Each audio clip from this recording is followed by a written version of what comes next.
Pernahkah kamu merasa hidupmu seperti versi lama dari dirimu sendiri? Seolah ada update besar yang kamu butuhkan, tapi jiwa ini menolak restart. Hari ini, mari kita bicara tentang kebaharuan Yesus. Kebaharuan yang bisa mengubah cara kamu melihat hidup, cara kamu memutus siklus lama, bahkan cara kamu menghirup napasmu saat ini. Bagian 1, kebaharuan Yesus. Yesus datang bukan hanya membawa ajaran, tetapi pembaharuan sistem. Ia tidak menambal luka lama, ia menanamkan kehidupan baru. Ia tidak memperbaiki manusia yang rusak, ia menciptakan manusia baru. Ini bukan konsep religius yang jauh, ini adalah bahasa jiwa, bahasa pembaharuan, bahasa transformasi. Bagian 2, lahir baru, mengalahkan daging. Lahir baru berarti mengalahkan daging, bukan tubuhmu, tetapi kebiasaan lama yang mengikatmu. Secara psikologis, otak kita menyimpan pola lama seperti cache. Ia selalu mendorong kita kembali pada zona nyaman, sekalipun zona itu menyakitkan. Lahir baru adalah momen ketika kamu berkata, "Aku tidak lagi dikendalikan pola lamaku. Aku memilih versi diriku yang lebih tinggi." Itu bukan keajaiban instan, itu adalah keputusan batin yang mengganti file lama dengan kode baru.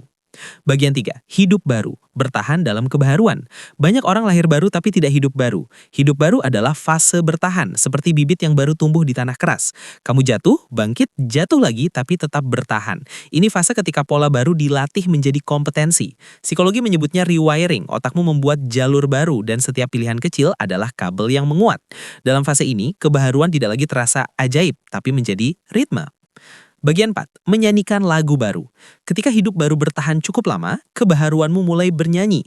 Lagu baru adalah kreativitas, cara berpikir baru, cara bekerja baru, cara mengasihi yang lebih bijaksana, cara memimpin yang lebih humanis, cara memimpin yang lebih manusiawi. Ini saatnya ketika hidupmu bukan hanya baik, tapi menghasilkan buah. Inilah masa ketika orang lain mulai berkata, ada sesuatu yang berbeda dalam dirinya. Bagian 5, langit dan bumi yang baru.